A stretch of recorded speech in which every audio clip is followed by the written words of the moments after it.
You know, sometimes I wonder why I chose to like present as this like metalhead horror lover here on YouTube, because I could have done something like more gimmicky. Now I think it would have been fun to like present like a businesswoman just in a straight up office with a suit reviewing horror movies. Like, I don't know, that would have been fun, but we're in too deep. You know the real me.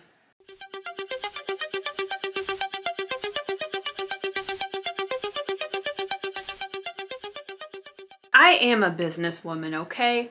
So apparently the best I can muster up for you is like 2 videos a month. One of them being the what I watched monthly recap. So I apologize if that's repetitive, but I do hope that some of you at least still enjoy these recaps, because they are in a way just a list of mini movie reviews, just random mini movie reviews. So I always enjoy doing them because it is kind of like a diary. This month was not the most productive, and I definitely wasn't doing things that you all want me to do. So sorry. But I started off the month with Baby Oopsie 2 and 3 because I was just watching it on the plane while I was flying back from LA, because just traveling and stuff, I needed something comfortable. I needed a comfort movie, so I watched those on the plane. Next was the Discord watch party that we have every Friday, and this one was my pick. So I picked Umberto Lenzi's Orgasmo. Let's go with Orgasmo. It shows up as Paranoia on Letterboxd, but Orgasmo from 1969. This was my second time watching it, and I really, really liked it the first time. And I would say it's a good movie. For those of you that don't know, this is an Italian giallo, but it's more of like a gaslighting, like soap opera giallo with Carol Baker in it. So the second time around, I found that it's really not that great for a watch party setting because it's just not very fun. It's actually kind of a downer. Although I do think the film was really well executed and it had a really interesting story. I loved Carol Baker's performance and just this theme of how excess can destroy you. Like, too much comfort can destroy you. But I hated Lou Castel and his character's sister. They were just very icky. I feel like maybe if they cast, this sounds really mean, but maybe if they cast people that I thought were more attractive, that maybe the film would have been more enjoyable. But I think they were partly there to make you feel a bit slimy and gross. So, I mean, it wasn't a bust of a watch party because a lot of people hadn't seen it yet, so they had a chance to. But it was just not, it wasn't like a fun one. Next, I went for a few comfort picks. So I watched Mutant Hunt from 1987, and I watched this a lot for no reason, because every time I watch it, I'm like, this isn't good. It's a low-budget sci-fi. It's pretty adorable, and I really loved it the first time I watched it. But I guess I keep coming back to it just because it's goofy. However, the quality on Tubi is just so poor. It doesn't make for a good viewing experience, but I don't know if a better quality version of the film exists at all. That might just be what we have. But you may know, I love Rick Genasi, which a lot of you guys may not know because I have some new people here. But I love Rick Genasi because of his role in Fatal Frames from 1996, but he's more well known for Sergeant Kabuki Man, I think it's called. Well, he's the star of Mutant Hunt here, and it's just a fun film, although it's just very grainy. Next, I watched Serial Mom, which is indeed becoming my next Baby Oopsie. Not that it will replace Baby Oopsie, but when I love something, I watch it a lot. I think that's the point of loving something, is you want to keep coming back to it. So there are certain movies that keep coming back. In Serial Mom, it gets better and better the more I watch it. Like the first time I watched it, it was a little too like chaotic. It didn't like go the way I thought it would go, and it was just not this typical serial killer sort of arc. But once you learn to just embrace the chaos, it's like a perfect movie. Next, this was on Friday the 13th. Our Discord watch party was A Bay of Blood from, I haven't been telling you the years. I am not very consistent. A Bay of Blood from 1971, directed by Mario Bava.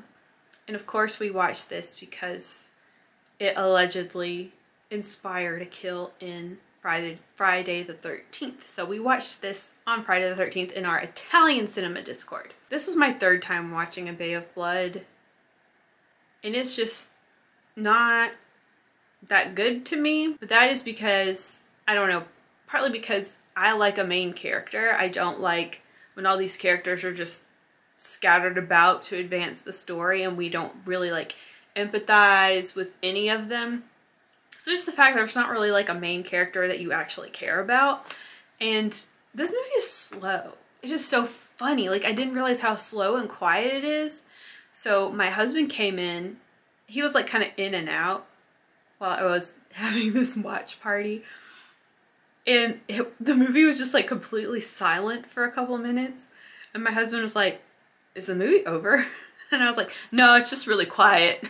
It's just a quiet movie. I don't think this is that good for a watch party either, because there's just so many long stretches of time where nothing is happening. And there's like nothing to discuss in the chat. Okay, as you can see, I haven't been watching any new watches yet. But on October 15th, I saw this pop up on Hulu, and I saw a couple of people talking about it, and that film is No One Will Save You, which came out this year, direct to video, aka direct to streaming. It is a Hulu film. And the cover, or whatever image they were showing on the Hulu home screen, made it obvious this was an alien movie. And I was like, cool, because aliens really scare me.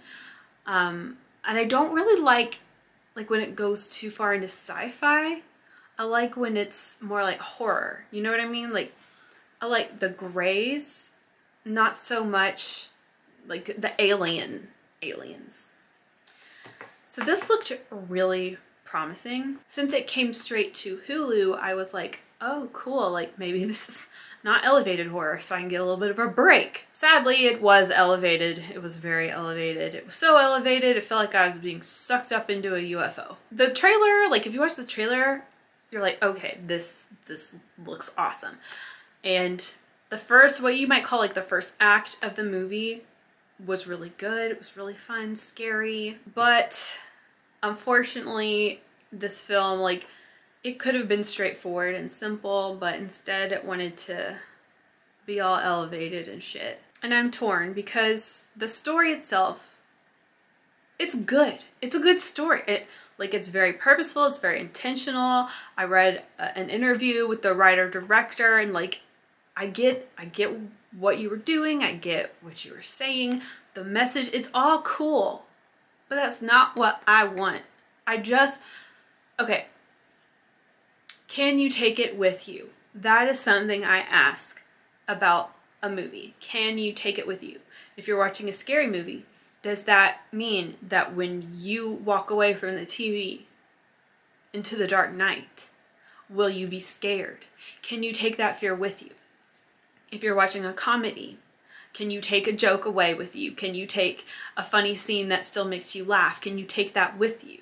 If you can't take a piece of a film with you, I find it a lot less effective.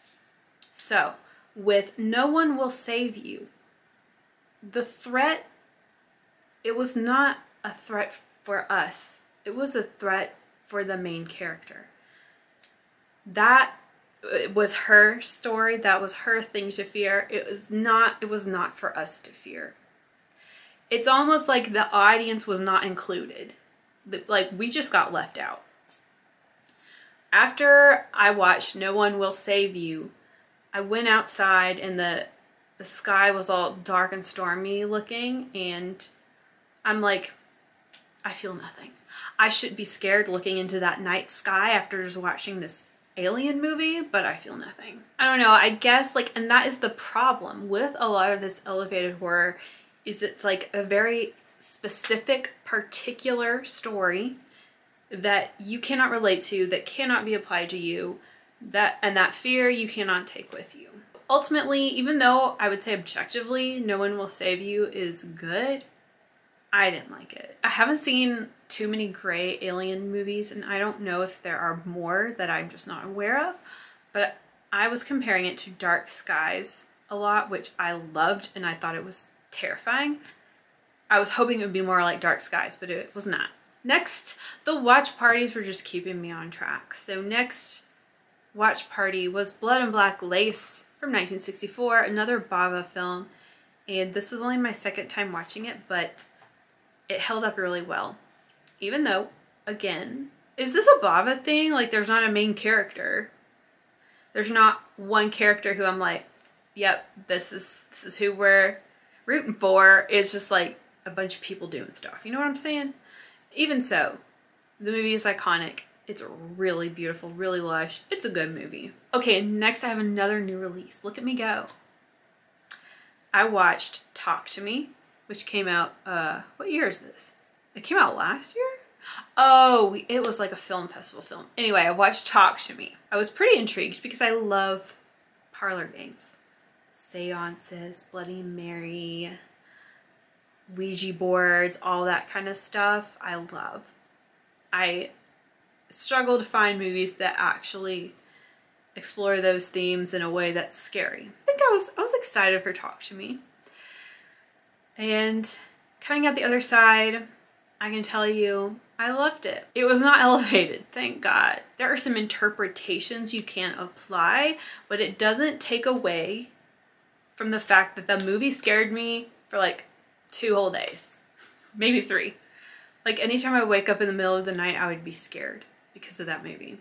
It was so effectively scary, and it had these really disturbing, violent moments that really caught you off guard, but were not too upsetting, if that makes sense. So it was just this like perfectly vicious, disturbing, and frightening film without being too much in any direction.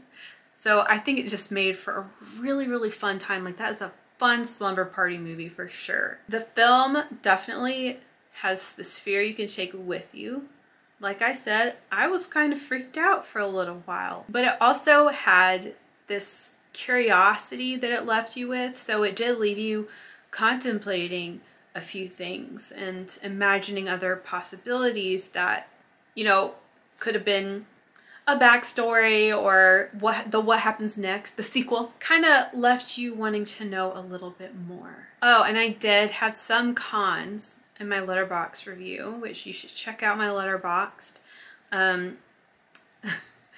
One of them being that like none of these people were friends with each other, and I thought this would be more of like a group of friends being affected together, but it was really like frenemies at best, more like enemies or acquaintances.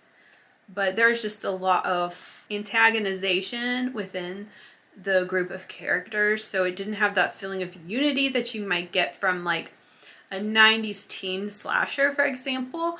Yet I did have little moments of like that 90s teen slasher satisfaction, like this is a good film. But yeah, overall, like I'm giving Talk to Me a thumbs up. I think it's best watched in a group though, for sure. Next, I watched a giallo that I haven't seen, and that is Murder Mansion from 1972. Because this is on Shudder, and I haven't gotten around to all the giallo that are on Shudder. So yeah, Murder Mansion. I wasn't sure what was gonna happen, but pretty soon Evelyn Stewart comes on screen. I'm like, okay, familiar territory. So this movie is really, really Halloween gothic spooky atmosphere, like fog, cemeteries, rats, bats, vampires, witches, like apparitions. It's just very Halloween. The atmosphere was definitely there. I think the sets looked great and that the acting was fine. Atmosphere is definitely the strength of the film. This is another one of those films where it's just an ensemble of characters that are pretty, you don't care one way or another about any of them. It's pretty tame and ultimately convoluted. At the end, I was just kind of like, what? Like, how did all these people know each other anyway? But if you have seen the film, or if you're gonna watch it sometime soon, I feel like I have to mention the way that there was a gun in the movie. The way they would like handle the gun, they're just like waving it around like, ooh, like they just don't know how to hold it or point it at things. It was so strange. And there was even one point where it was on the bed, but it was like in the covers. It was just funny. So if you know what I think about Murder Mansion, how I would rate it, well, I finally have watched enough Jolly to do another ranking video, so keep an eye out for that one day in the next couple months. Next, I rewatched Serial Mom, but it's because I had to get in the mood because I was Serial Mom for Halloween. Here it is. It's the wig. The wig is just not it. But to get hair that looks just like Kathleen Turner's hair in that movie, I would have had to lay down some money because it would have had to be like a front lace situation. But yes, I had to watch Serial Mom just to get into character. Oh, and then I didn't feel good, so I watched Baby Oopsie. And then I'll wrap things up with the last movie I watched in October, and it's a first time watch. So you may see my last video, which was the huge, enormous stack of videos that Brian sent me. And I had time to watch a movie one Sunday, and I thought I could pick any one of these. What should I pick? And I just felt drawn to The Devil a Daughter. Apparently this was Hammer's last film, like, for the time being. This was a 1976 film starring Christopher Lee. I just thought, To the Devil a Daughter, like that sounds pretty cool. It sounds like sacrificing a child to Satan, which sounds pretty good. So the film kind of sets up by showing you all this stuff that's happening, but not really explaining what's going on. A lot of times that really frustrates me, but I think this film did it very gently. Like, it wasn't overwhelming and you didn't feel like you were missing out, and eventually everything does get revealed to you in a way that I think is tolerable. This was a very cool movie. I loved it. I don't want to spoil anything for those of you who haven't seen it. It's just really, really cool. It went a little above and beyond the standard like satanic cult kind of thing. It took it to a new level, which I really appreciate. It had really interesting commentary on like religion and what makes a person a good person. And we get some really, really lovely occult imagery. I just love 70s occult stuff. I think it was a fantastic movie. It was nice to see Christopher Lee actually talk, because he does not talk much in these Dracula movies. The film is also starring Klaus Kinski's daughter, and I know like that is like an uncomfortable point for a lot of viewers of this movie, because she is way too young and being sexualized in the film. Aside from that, it is a fantastic film, and I had a blast, and it definitely like it just has stayed with me. Like, I just keep thinking about it. So that's another way you can take a film with you. Oh hey, this is editing me because I forgot a couple things that I watched. Usually when I watch shorts, I forget to mention it to you, and when I watch shows, I forget to mention it to you because those don't get logged on my Letterboxd. So I did watch a show, and I don't usually do that because I don't like shows, but I watched the new Goosebumps. AKA Noosebumps is what we're calling it. I didn't know anything about it. Like, I had even forgotten that they were going to do a reboot or whatever, but it popped up on my like Hulu home screen. And I saw Justin Long's in it. You know, we all love him. So I was like, let's do it. I don't even know where to begin. Like, honestly, on one hand, I could write a full-on critical essay of this series or season or whatever the fuck. But on the other hand, like, I don't want to bother. Like, why bother? Why spend any more time thinking, talking, or writing about this complete waste of time? It was an utter waste of time. Yet, at the same time, I'm thinking about, like, how did this happen? How did we get here? Like, culturally. I recently watched a commentary video called, like, the death of the teen, the death of the teenager, meaning that in our society, kids are kind of skipping being a teenager. No one's really, like, embracing that teenhood anymore. Internet having a large part to do with it. But I was thinking, like, that is why shows such as Degrassi Next Class just totally failed, because it seemed too young. Like, teenagers weren't enjoying that. Teenagers wanted euphoria, stuff like that. They want to skip ahead to the adult content, you know what I mean? So I think what they were trying to do with Goosebumps, I'm like super caffeinated, sorry. I think what they were trying to do with Goosebumps is make it appeal to, like, our generation, like the kids who grew up watching the original or reading the books.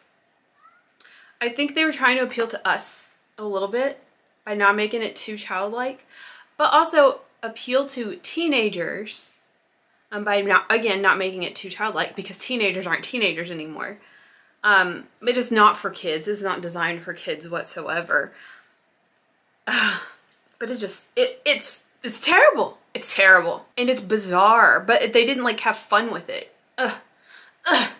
I don't know. You know, like, part of me wants to really dive in, and then part of me wants to forget this all happened.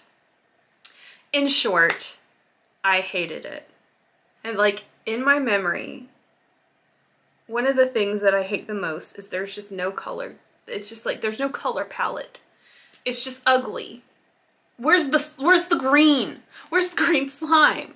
Okay, and next I'm going to talk about a short film that I watched. This was made by my friend Peter. We connected here on YouTube and also on Instagram, and I took a look at his recent short film, Dweller of the Twilight Void. This is a horror short. It's about like 12 minutes long. So this is kind of like a supernatural situation. It was really, really cool.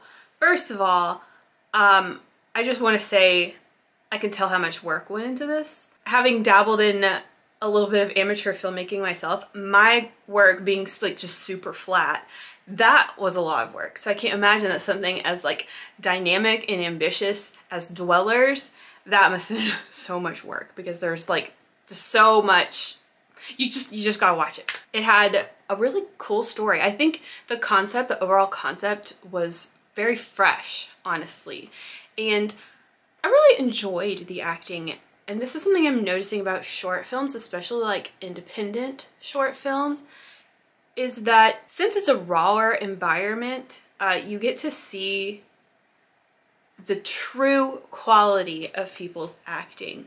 So I really appreciated the actors that are in this short film, because, like, I don't know, it's just them and the camera, you know? It's this very different sort of confronting sort of environment to shoot an independent or low budget endeavor.